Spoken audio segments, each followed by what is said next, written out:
Hello வணக்கம்.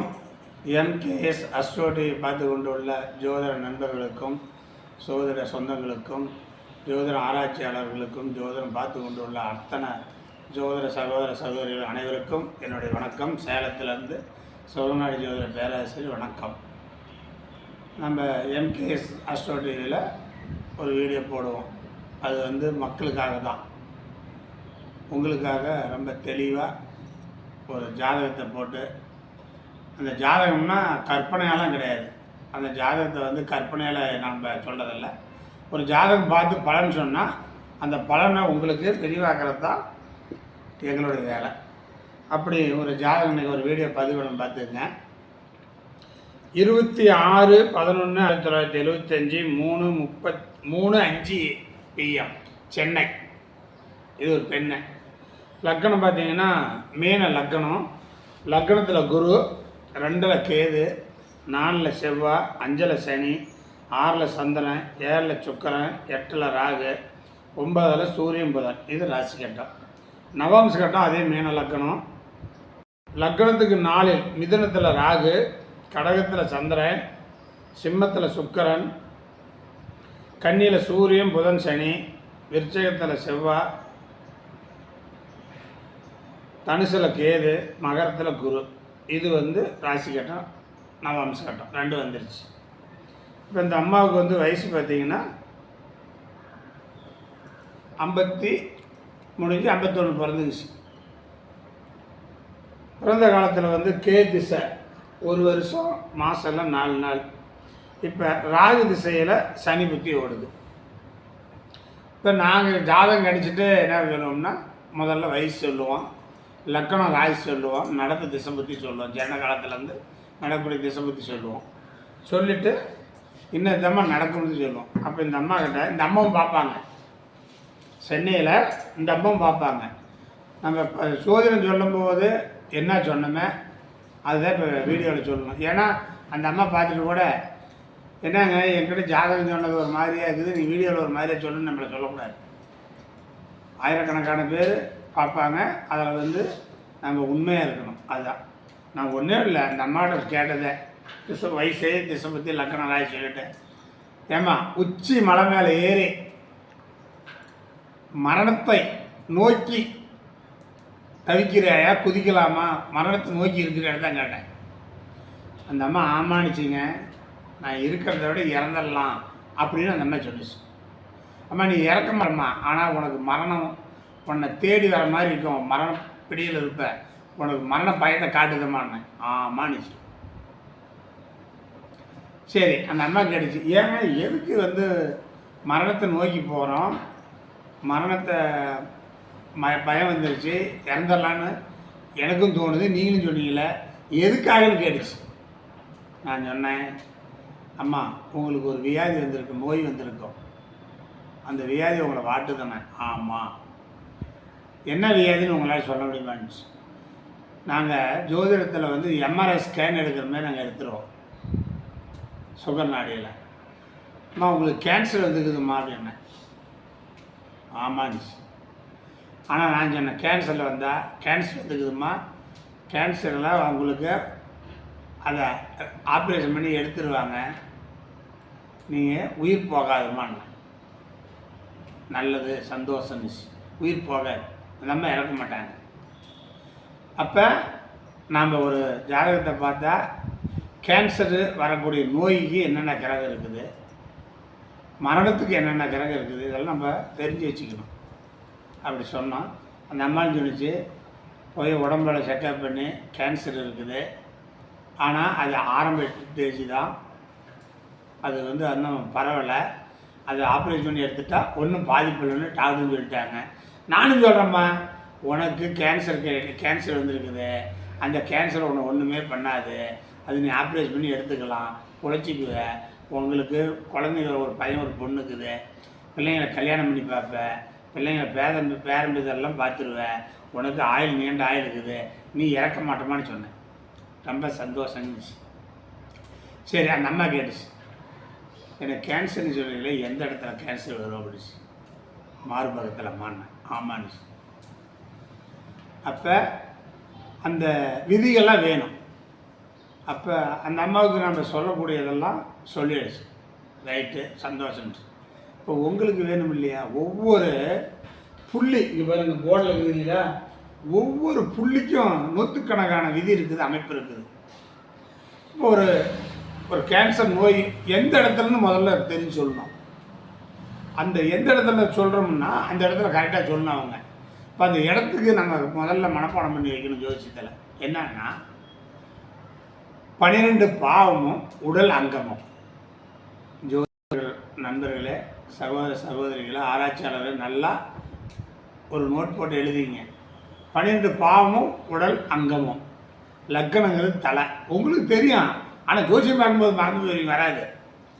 லக்கணங்கிறது தலை, 2ஆம் இடங்கிறது முகம், 3ஆம் இடங்கிறது இப்படி ஷோல்டரு, கழுத்து, கை 3ஆம் இடம், 4ஆம் இடங்கிறது மார்பகம், 5ங்கிறது மேல் வயிறு, 6ங்கிறது அடிவயிறு, 7ங்கிறது இடுப்பு, 8ங்கிறது மறைமுக உறுப்பு, 9ங்கிறது தொடை, 10ங்கிறது முழங்கால், 11ங்கிறது கணுக்கால், 12ஆம் பாதம்.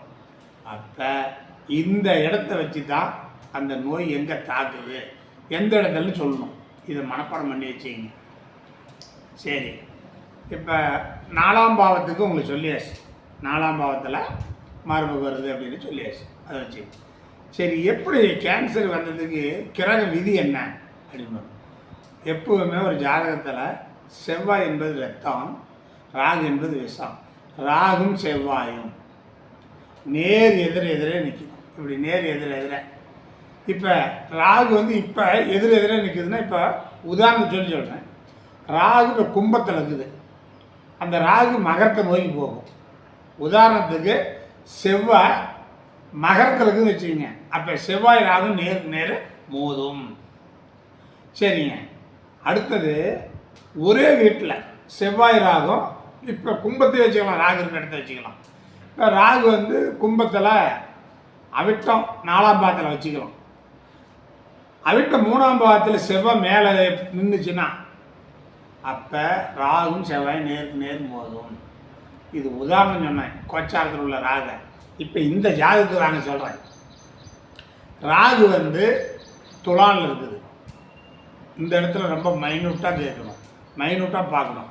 ராகு துலானில், விசாகம் 3ஆம் பாவத்தில் இருக்குது. ராகு துலானில் விசாகம் 3ஆம் பாவத்தில் இருக்குது. அப்போ ராகு விசாகம் 2ஆம் பாவத்தை அடி எடுத்து வைக்கும். அடுத்த ஸ்டெப்பு ராகு 1ஆம் பாவத்தை அடி எடுத்து வைக்கும். அப்போ அந்த ராகுக்கு முன்னாடி விசாகம் 3ஆம் பாவத்தில் ராகு இப்போ இருக்குது. இந்த ஜாதகத்தில் விசாகம் 2ஆம் பாவத்தில் செவ்வாய் இருந்தால் அவங்களுக்கு கேன்சர் வரும், அதை காப்பாற்றவே முடியாது. சரிங்க, இந்த ஜாதகத்தில் ராகுக்கு துலானில் செவ்வாய் இல்லைங்க. சரி, ராகு எங்கே இருக்குதோ அதுக்கு 1, 5, 9 செவ்வாய் இருக்குதான்னு பாருங்கள். இப்போ இந்த ஜாதகத்தில் ராகு வந்து துலானில் விசாகம் 3ஆம் பாவத்தில் இருக்குது. இதுக்கு ராகு எப்படி போகும், இப்படி தானே போகும். 1, 2, 3, 4, 5 செவ்வாய் இருக்குது. அப்போ இந்த ராகு ஒன்று என்ன பண்ணணும்னா விசாகம் 3ஆம் பாவத்தில் இந்த கீழே வச்சுக்கணும். இந்த இடத்துல இப்போ செவ்வாய் அங்கே இருக்குது. செவ்வாய் வந்து பார்த்தீங்கன்னா உங்களுக்கு மிருகசீரிஷம் 4ஆம் பாவத்தில் இருக்குது. அப்போ செவ்வாய்ங்கிறது ரிஷ்பத்துலேருந்து மிதுனத்தில் உள்ளே போய் வருது. மிருகசீரிஷம் 4ஆம் பாவத்தில் இருக்குது. ராகு துலானில் இருந்தாலும் அது விசாகம் 3ஆம் பாவத்தில் இருக்கும்போது அந்த ராகு திரிகோணத்திலேயே கொண்டு போய் வச்சுக்கணும். அப்போ இங்கே புனர்பூசம் 3, இங்கே பூரட்டாதி 3, 9 ராகு இருக்கிற இடத்துல இருந்து ராகு துலானில் இருக்குதுன்னா, துலானில் விசாகம் 3ஆம் பாதம்னா விசாகம் 2ஆம் பாவத்தையும் பார்க்கணும், விசாகம் 1ஆம் பாவத்தையும் பார்க்கணும், சுவாதி 4 பாவத்தையும் பார்க்கணும், சித்திரை 3, 4 பாவத்தையும் பார்க்கணும். அதுக்கு முன்னாடி கிரகம் என்ன வருதுன்னு. இதே போல் நீங்கள் துலானில் பார்க்குற மாரியே ராகுக்கு 5, 9 பார்க்கணும். அப்படி பார்த்தா தான் ஜோசியம் சொல்ல முடியும், இல்லைன்னா ஜோசியம் சொல்ல முடியாது. அப்போ ராகுக்கு திரிகோணத்தில் செவ்வாய் இருக்குது. சிவ சுயசாரம் மிருகசீரிஷம் 4ஆம் பாவத்தில் இருக்குது. ராகு புனர்பூசம் 3ஆம் பாவத்துக்கு இங்கே இருக்குது. இங்கே விசாகம் 3, அந்த விசாகம் மூலத்துக்கு விசாகத்துக்கு அதிபதி குருவுடைய நட்சத்திரம் புனர்பூசம் 3 அப்படி எடுத்து வச்சுக்கிட்டீங்கன்னா ராகு என்பது விசாகம் 3 விசாகம் 2 விசாகம் 1 திருவாதிரை 4 3 2 1 அடுத்தது செவ்வாயை போய் மிருகசீரிஷம் 4ஆம் பாதத்தில் ரொம்ப தொடும். அப்படி ஒரே டிகிரியில் தொடும்போது தான் இந்த கேன்சர் ஏற்படும். ஆனால் நமக்கு ராகும் செவ்வாயும் இவ்வளோ கேப் இருக்குது.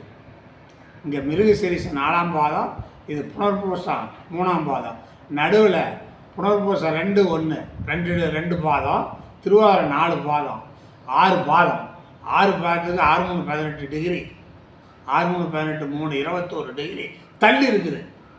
இருந்தாலும் ராகுக்கு திரிகோணத்தில் செவ்வாய் இருக்குது. தூரமாக இருந்து சத்தம் போட்டு பேசினா காலுக்கு கேட்குது, என்ன பேசுகிறேன்னு புரியாது. அதுபோல் அந்த தூரமாக இருக்கிறதுனால தான் அப்போ அந்த அம்மாவுக்கு கேன்சர் ஏற்பட்டுச்சு. அப்போ ராகு கொண்டு போய் நீங்கள் செவ்வாய்கிட்ட வச்சுக்கிட்டா மீன லக்னத்துக்கு 4ஆம் பாவத்தில் ராகும் செவ்வாயும். இப்போ 4ஆம் பாவம்னா லக்னம் தலை, முகம் 2 3 கழுத்து சொல்கிற 4 மார்பகம். அப்போ 4ஆம் பாவத்தில் தான் கேன்சர். எம்ஆர்ஐ ஸ்கேன் எடுத்தால் அப்படி சொல்ல முடியுமா? டாக்டர் கூட கொஞ்சம் மறைச்சி சொல்லுவோம். அப்போ எம்ஆர்ஐ ஸ்கேன் எடுக்கிறமே நம்ம சொல்கிறோமா? அந்த ஜோசியம் சொல்கிற மாதிரி அந்த அம்மாவும் அதேமாரி சொல்லிச்சா?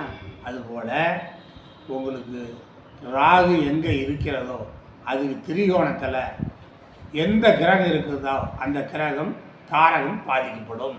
இது 100 முறை நான் யூடியூப் சேனல் சொல்லியாச்சு. ராகு என்பது விஷம், செவ்வாய் என்பது ரத்தம். அப்போ ராகும் செவ்வாயும் நேருக்கு நேர் ஒரே டிகிரியில் இருந்தால் கேன்சரு முத்திரும். அது வரைக்கும் அவங்க காட்டி கொடுக்காது. முத்திரம் வேண்டி தான் காட்டி கொடுக்கும். அது பரவி இருக்கும். ஆப்ரேஷன் கை வச்சா அது இறந்துடுவாங்க. அப்போ இந்த ராகு இங்கே விசாகம் 3ஆம் பாதத்தில் இருக்குது. அதே விசாகம் 3 போய் 2 போய் 1 போயிட்டு சுவாதி 4 பாயம் போயிட்டு சித்திரை 4ஆம் பாதத்தில் இருந்திருந்தால் அங்கே 2 பேரும் ஒரே டிகிரி இருந்திருப்பாங்க. அப்படி ராகு திசை சனி புத்தி நடக்கும்போது நான் சொல்லியிருப்பேன், இந்த அம்மாவுக்கு கேன்சர் முத்திருச்சு, ஆப்ரேஷன் பண்ணாலும் பிழைக்காது, ஆப்ரேஷன் பண்ணலாம் பிழைக்காது, இறந்தே தீரும்னு தீர்க்கமாக சொல்லியிருப்பேன். நான் விருதுநகர் மாவட்டத்தில் ஒரு பெண்ணுக்கு சொன்னேன், இதேமாதிரி ஒரே டிகிரியில் இருந்துச்சு, இந்த அம்மாவுக்கு கேன்சர் முத்திருச்சு, இன்னும் ஒரு 8 நாள் இறந்து போயிட்டு அதேமாதிரி 8 நாள் இறந்துச்சுன்னு அவங்க வீட்டுக்காரர் எனக்கு ஃபோன் பண்ணி சொன்னார். அதுமாரி ராகும் செவ்வாயும் நேருக்கு நேர் ஒரே டிகிரியில் இருந்தால் கேன்சர் ஏற்படும். அப்போ ஒரே டிகிரியில் இருந்தால் அது அதிகமாக பரவிடும். யாராலையுமே காப்பாற்ற முடியாது. எந்த மருந்தாலையும் காப்பாற்ற முடியாது, எந்த கடவுளாலையும் காப்பாற்ற முடியாது. இதுதான் எங்கள் சுகநாடி. அப்போ இந்த அம்மாவுக்கு தூரமாக இருக்குது. அதனால் பாம்பு ஊதுமா, நம்ம ஊதுற மாதிரி பாம்பு ஊதுமா. தூரத்தில் ஊதும்போது கோழிகள் பறவைகள் ஏதாச்சும் அந்த காற்று பட்டால் மயங்கிடும், ஆனால் பிழைச்சிக்கும். ஆனால் கொஞ்சம் பக்கத்தில் இருந்து ஊதுனா செத்து போயிடும். அதுபோல தான் ராகும் செவ்வாயும் நேருக்கு நேர். ராகு இருந்து அனகொண்டா பாம்பு, கொடிய விஷம். அந்த விஷத்துக்கு முன்னாடி செவ்வாய் நின்னா ஆணுக்காக இருந்தாலும் பெண்ணுக்காக இருந்தாலும் கேன்சர் ஏற்படும். இதை யாராலையும் மாற்ற முடியாது. வாங்கின வரம் அவ்வளோதான். இப்போ ஜோதிடம் தான் நமக்கு சொல்ல முடியும். ஜோதிடத்தில் இப்படி இருக்குது, இப்படி பண்ணுன்னு சோச்சின்னு சொல்லணும். அதுக்கு பரிகாரம் பண்ணுறது, வேண்டுதல் வைக்கிறது நகா சமாச்சாரம், அதை விட்டலாம். நமக்கு அது வேணும். அப்போ நமக்கு ஜோதிடம் தான் முறைப்படி வேணும். இப்போ கேன்சர்னால் இந்த மாதிரியான விஷயத்தை ஏற்படுத்தும். சரி, நான் ஏன் முதல்ல அந்த அம்மாவுக்கு மலை மேலே போய் ஒரு மேலேருந்து குதித்து மரணத்தை பிடிச்சிக்கலான்னு சொன்னேன் அப்படின்னா, ராகுங்கிறது 8ஆம் பாவம். ராகு மீன லக்கணத்துக்கு 8ல் ராகு இருக்கிறது 8ஆம் பாவம், உயிரை எடுக்கக்கூடிய பாவத்தில் இருக்குது. இப்போ ராகு 8ஆம் பாவத்தில் உயிரை எடுக்கிறதும் உயிரை வதைக்கக்கூடிய பாவமாக போயிடும். அதுக்கு திரிகோணத்தில் என்ன கிரகம் இருக்குதுன்னு பார்ப்போம். அது திரிகோணத்தில் எந்த கிரகம் இல்லை. அப்போ ராகுக்கு அஞ்சலை மிதுனத்தில் செவ்வாய் இருக்குன்னு நாம் சொன்னோம், இல்லைன்னா விட்டுருவோம். அது கும்பத்தில் எந்த கிரகம் இல்லை, விட்டுணும். அதுக்கு செவ்வாய் இருந்தால் உங்களுக்கு கேன்சர்னு சொல்லணும். சூரியன் இருந்தால் உங்கள் அப்பாவுக்கு ஏதாவது பாதிப்பு, உங்கள் அப்பாவுக்கு ஏதோ ஒரு பாதிப்புன்னா என்ன சொல்லணும்னா, சூரியனா எலும்பு, சூரியனா கால்சியம் குறைபாடு. அப்போ உங்கள் அப்பனுக்கு ராகுக்கு முன்னாடி 1 டிகிரியில் சூரியன் இருக்குதா, ராகுக்கு 5-9 சூரியன் இருக்குதா, ராகு திசை ஓடுதா, உங்கள் அப்பனுக்கு ஏதாச்சும் ஒரு பாதிப்பு, எலும்பு உடிச்சா, உடம்புல கால்சியம் சத்து குறைச்சா, காய்ச்சல் வந்துச்சா அதிகமாக அப்படின்னா ஆமாம்பாங்க. அந்த கிரக காரகம் அவுட் ஆயிடும். ராகுக்கு திரிகோணத்தில் 1-5-9 ஒரே டிகிரியில் இருந்தால் அவங்கள காப்பாற்ற முடியாது. இப்போ ராகுக்கு 1-5-9 சந்திரன் இருந்தால் தாய், சந்திரன் என்ன சொல்லுவீங்க, தைராய்டு, கிட்னி, சுவாச கோளாறுகள் இப்படியெல்லாம் தாய்க்கு ஏற்பட்டுதான்னு சொல்லணும். நுரையீரல் பாதிப்பு. செவ்வாய் இருந்தால் கேன்சர், புதன் இருந்தால் நரம்பு தளர்ச்சி, வலிப்பு, பிராலிஸ், குரு இருந்தால் மூளையில் பாதிப்பு, மூளை நோய், மூளை கசிவு ஏற்படும், ஜீவன் காத்தோட்டமே மூச்சு நின்று போயிடும். சுக்கரம் தான் கணையம், இப்படி ஏற்படும். சனி இருந்தால் காக்கா வலுப்பு, காலுக்கு கீழே பாதிப்பு ஏற்பட்டு போகும். அப்போ இந்த மாதிரி நீங்கள் கிரகத்தை ஆட்சி பண்ணி அதனுடைய டிகிரி எவ்வளோ தூரம் இருக்குது, ஒரு பாதிப்பு ஏற்படுதுன்னா ராகுக்கும் அந்த கிரகத்துக்கும் தூரம் இடைவெளி அதிகமாக இருந்தால் பாதிப்பு ஏற்படும், குறைச்சிக்கிறாங்க. ஒரே டிகிரியில் தான் நம்ம சொன்ன கிரகம் அத்தனையுமே பாதிப்பு ஏற்பட்டு. சரி, இது கேன்சரு ஒரு ஜாதகத்தில். ஆனால் இந்த பொண்ணு பொழைச்சிக்கும், நம்ம பொழைச்சிக்கும். 1 வருஷம் 2 வருஷம் கழிச்சு நம்மளோட ஜாதகம் பார்க்கும், நம்ம பார்த்துக்கலாம். அதை நான் உங்களுக்கு வேணும்னா இந்த ஜாதகத்தை போட்டு அந்த பொழைச்சி 2 வருஷம் கழிச்சு பேசும், அப்போ ஜாதகம் பதிவிடுறேன். சரி, உதாரணமாக இப்போ கோச்சாரத்தில் ராகு எங்கே இருக்குதுன்னு பார்த்துக்கணும். இப்போ கோச்சாரத்தில் ராகு எங்கே இருக்குது, கும்பத்தில், இந்த நட்சத்திரம் பார்க்கணும். இப்போ ராகு கும்பத்தில் அவிட்ட 4ஆம் பாவத்தில் இருக்குது. 12 பாவத்துலேயும் சூரியன் எங்கே இருக்குதுன்னு பார்த்துங்க. இப்போ கும்பத்துக்கு 5ஆம் வீடு எது, துலாம். துலாமுக்கு 5ஆம் வீடு எது, மிதுனம். இப்போ என்ன பண்ணுறீங்கன்னா, கும்பத்தில் சூரியன் பிறந்த காலத்தில் சூரியன் இருக்குதா பாருங்கள், துலாவில் சூரியன் இருக்குதான்னு பாருங்கள், மிதுனத்தில் சூரியன் இருக்குதான்னு பாருங்கள். இப்போ அந்த சூரியன் இருக்கிற நட்சத்திரத்து மேலே, சூரியன் மேலே ராகு இப்படி பயணம் பண்ணுதில்ல, அப்போ நீங்கள் தாராளமாக சொல்லலாம், உங்கள் அப்பனுக்கு ஒரு ஆபத்து, உங்கள் அப்பன் கீழே விழுந்தாங்களா, கை கால் ஒடிஞ்சா, ஆமான்னு தான் சொல்லுவாங்க. இதெல்லாம் மாற்றியில் சொல்ல மாட்டாங்க. இப்படி இருக்கலாம் அப்படி இருக்கலாம்லாம் சொல்லவே மாட்டாங்க. சுகர் நாடியில் 100% தெளிவாக சொல்லும். ராகுக்கு திரிகோணத்தில் பிறந்த காலத்து, இப்போ கோச்சாரத்தில் கும்பத்தில் ராகு இருக்குது, பிறந்த காலத்தில் கும்பத்தில், துலானில், மிதுனத்தில் சூரியன் இருந்தால் அந்த சூரியன் இருக்கிற நட்சத்திரம் என்ன பாதமோ அந்த பாதத்து மேலே கோச்சார ராகு இப்படி கடந்து போகும்போது அவங்க அப்பனை காலி பண்ணிவிடும், அப்பனுக்கு ஏதாவது பாதிப்பு கொடுத்துரும், அப்படி எடுத்துக்கணும். சரி, சூரியனை பார்த்துட்டீங்க. சந்திரன் மாதத்தில் ஒரு நாளைக்கு வருமே சார். ஆமாம் சார், வரும். இந்த ராகு கும்பத்தில் இருக்கிற வரைக்கும் அவிட்ட நட்சத்திரத்தில் ஒரு குழந்தை ஜனனம் ஆகுது. இப்போ அவிட்டம், சித்திரை, மிருகசீரிஷம், இப்படி ஒரு குழந்தை பிறந்தால் இன்றைக்கு காலகட்டத்துக்கு தாய் பிழைக்கிறது கடினம், தாய்க்கு பாதிப்பை ஏற்படுத்தும். இப்போ கும்பத்தில் ராகு இருக்குது, கும்பத்தில் ராகு அவிட்ட நட்சத்திரம் 4ஆம் பாவத்தில் இருக்குது அப்படின்னா, அப்போ மிருகசிரீச 4ஆம் பாதம், சித்திரை 4ஆம் பாதம், அவிட்ட 4ஆம் பாதத்தில் ராகு பயணிக்கிறார். இந்த மாதத்தில் ஒரு குழந்தை நான் சொன்ன நட்சத்திரத்தில் பிறந்தால் தாய்க்கு இடையூறுகளை கொடுக்கும், தாய்க்கு பிரச்சனையை கொடுக்கும். இதை மாற்ற முடியாது. அப்போ இந்த மாதிரி ராக வச்சு முழு ஜாதகம்னு சொல்லலாங்க. கோச்சார ராக வச்சு தென்னாலிராமன் சொன்னான், புத்தி உள்ள பிள்ளையாக இருந்தால் பிழைச்சிக்கிட்டு போயிட்டான் ஒரு வார்த்தை. அதுபோல் ஜோதிடர்களுக்கு இந்த ராக வச்சு ஜோதிஷம் அருமையாக சொல்லலாம். அப்போ சரி, நாம் கோச்சார ராகு அந்த பிறந்த காலத்தில் உள்ள என்ன கிரகம் இருக்குதுன்னு பார்த்தா சொல்லிடலாம். அப்போ இந்த ஜாதகத்தில் கோச்சார ராகுக்கு தான் திரிகோணத்தில் செவ்வாய். இன்றைக்கி கோச்சார ராகுங்க தான் இருக்குது. அப்போ கோச்சார ராகு இந்த சாதகத்துக்கு கேன்சர் ஏற்படுச்சு. அப்போ ஒரு ஆணோ ஒரு பொண்ணோ இப்படி இருந்தால் கேன்சர்னு சொல்லலாம். புதன் இருந்தால் புத்தி பாருங்கள். இன்றைக்கு ராகு கும்பத்தில் அவிட்ட 4ஆம் பாதத்தில் இருக்குது. பிறந்த காலத்தில் புதன் அவிட்டம் 3-4, சித்திரை 3-4, மிருகசீரிஷம் 3-4 புதன் பிறந்த காலத்திலிருந்து ராகு திசை நடந்தாலும் புதனுடைய காரகத்தை கெடுத்து விடும்.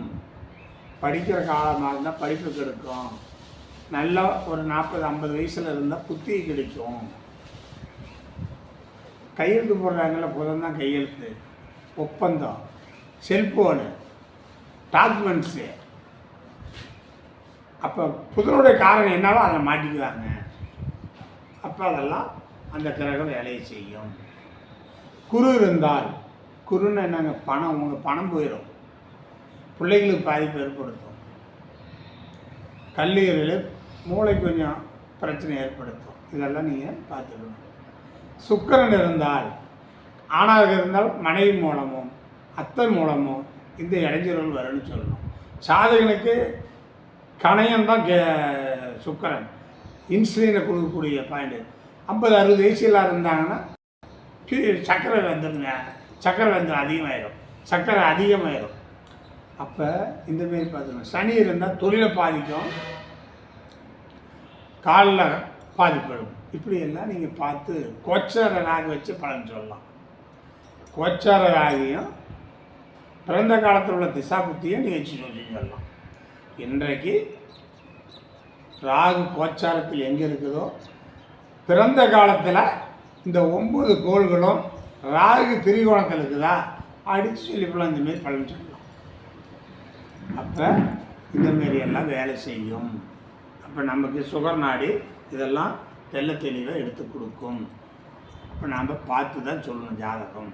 அப்படி எப்பவுமே ஒரு கிரகத்துக்கு பகையான கிரகத்தை பிரித்து பார்த்துக்கணும். இப்போ பகையான கிரகம் பார்த்து தான் பலன் சொல்லணும். இப்போ ராகுக்கெல்லாம் யார் பகை அப்படின்னு பார்த்தீங்கன்னா, ராகுக்கு சூரியன், சந்திரன், செவ்வாய் கடுமையான கிரகம். நட்பு கிரகம் சுக்கிரன், புதன், சனி. அப்போ இந்த நட்பு கிரகத்துக்கு கொஞ்சம் இடையூறுகள் கம்மியாக கொடுக்கும், பகையான கிரகத்துக்கு இடையூறு அதிகமாக கொடுக்கும். அப்போ ராகு நின்ற நட்சத்திரமும் பகையான கிரகம் சூரியன், சந்திரன், செவ்வாய் நின்ற நட்சத்திரமும் பகையாக இருந்தால் அதிகமான தாக்கத்தை கொடுத்துரும். அது ஒன்று வச்சுங்க. இது மட்டும்தான் கோச்சாரத்தில் திரிகோணத்தில் வந்து வேலை செய்யும்னா, இன்னொன்று சொல்கிறேன். இப்போ ராகு அவிட்டத்தில் இருக்குது, அதுக்கு 6ஆம் பாவத்தில் 8ஆம் பாவத்திலையும் பார்க்கணும். கும்பத்துக்கு 6ஆம் பாவம் எது? கன்னி. கும்பத்துக்கு 8ஆம் பாவம் கடகம். இப்போ கடகத்தில் செவ்வாய் இருக்குதுன்னு வச்சுக்கலாம். ஒரு பிறந்த காலத்தில் கடகத்தில் செவ்வாய் இருக்குதுங்க. இன்னைக்கு கோச்சார ராகு அவிட்ட 4ஆம் பாவத்தில் இருக்குது. ராகு திசை செவ்வாய் புத்தி அல்லது செவ்வாய் திசை ராகு புத்தி நடக்குதுன்னு பாருங்கள், கண்டிப்பாக ஒரு விபத்தை கொடுக்கும். கோச்சாரத்தில் பார்த்து விபத்து, மரணத்தை ஒப்பிடலாம். இப்போ கோச்சாரத்தில் ராகு, கும்பத்தில் அவிட்டம் 4ஆம் பாகத்தில் இருக்குது. பிறந்த காலத்தில் செவ்வாய் கடகத்தில் நீசமாக இருந்தால் ராகு திசை செவ்வாய் புத்தி அல்லது செவ்வாய் திசை ராகு புத்தி, கண்டிப்பாக ஜாதகன் ஒரு விபத்தில் சிக்குவான். அவன் விபத்தில் சிக்குவான். லக்னாதிபதி பலம் பெற்றிருந்தால் விபத்தில் ஏதோ ஒரு ஆக்சிடென்ட் பண்ணி ஏதோ உடல்நலம் பாதிக்கப்பட்டு ஆஸ்பத்திரி செலவு பண்ணி வந்துடுவான். லக்னாதிபதி வீக்காக இருந்தால் கோச்சாரத்தில் முடிஞ்சே தீருவான். கோச்சார ராகு வைத்து முழு பலனையும் சொல்லலாம். இங்கே ராகு கோச்சாரத்தில் ராகு 6ஆம் இடம் கன்னியில் சுக்கிரன் நேசமாக இருக்குதுன்னு வச்சுக்குவோம். ஒரு சுக்கிரன் திசை ராகு பற்றி அப்படி நடக்குதுன்னா ஒரு ஆஞ்சாரம் வந்தால் பெண்களால் அவ பேர் கெட்ட பேர் ஏற்படுத்தும். எந்த வயசாக இருந்தாலும் சரி, சின்ன வயசாக இருந்தாலும் சரி, 70-80 வயசாக இருந்தாலும் ஏற்படுத்தும். அப்போ இந்தமாரி கோச்சார ராக வைத்து திசா புத்தியும் வச்சு அப்போ நாம் திசை பலனை சொல்லணும். அப்போ இந்தமாரி சுகர் நாடியில் இவ்வளோ சூட்சங்களையும் என்கேஎஸ் அஸ்ட்ரோடியில் வீடியோ போட்டு பதிவிடுறோம். அப்போ இதெல்லாம் யாருக்கு? உங்களுக்கு. நாங்கள் சுகர் நாடியில் கற்றுக்கிட்டதை உங்களுக்கு சொல்லித்தரோம். அப்போ என்கேஎஸ் அஸ்ட்ரோ டிவியை ஷேர் பண்ணுங்கள், சப்ஸ்கிரைப் பண்ணுங்கள், லைக் பண்ணுங்கள் சொல்லி மீண்டும் சந்திப்போம். நன்றி, வணக்கம்.